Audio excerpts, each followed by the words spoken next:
Isaiah is calling the people back to their relationship with God. And Isaiah does that in at least two ways. We heard from something that comes in kind of the second part of the book. There's three parts to Isaiah.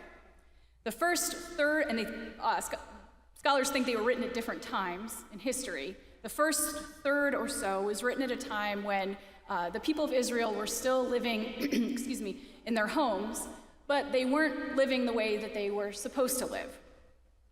So the first chapter of Isaiah says things like, "I've had enough of your burnt offerings and empty rituals.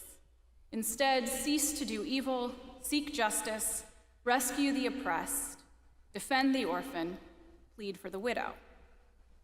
So basically, Isaiah is asking them to turn back to the covenant by doing a better job of caring for the vulnerable people among them.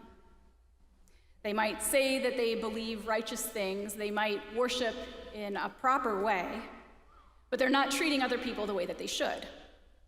So Isaiah says, hey, take a good look at yourselves. Take inventory, not just of what you believe, but also how you act. That matters. How you treat people matters. So Isaiah is a call to honesty. This first third of Isaiah in particular is a call to honesty. It's a call to take a truthful look at ourselves. It's a call to take inventory of our relationships, our relationship to God, to other people, especially to the vulnerable. And then as you keep going through Isaiah, in the second third or so, there's a shift. There's a shift in tone, a shift in focus. It's clear that at this point, when these chapters were being written, it was a point in history when the people had been taken over by a foreign power, and they'd been sent away, taken out of their homes and sent away to exile, a place called Babylon. In Babylon, they're strangers. They don't have power or prominence or resources. And in this section, Isaiah's call to them takes on this rich poetic hope, like what we heard in the verses that Shay read to us earlier. The verses in this part of Isaiah assure them that God is with them even in exile.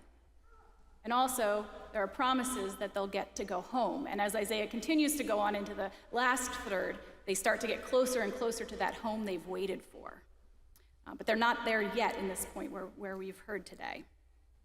So first, the prophet Isaiah gives the people a call to honesty, a call to us too to take inventory of our actions, take inventory to look closely at the dispositions of our hearts.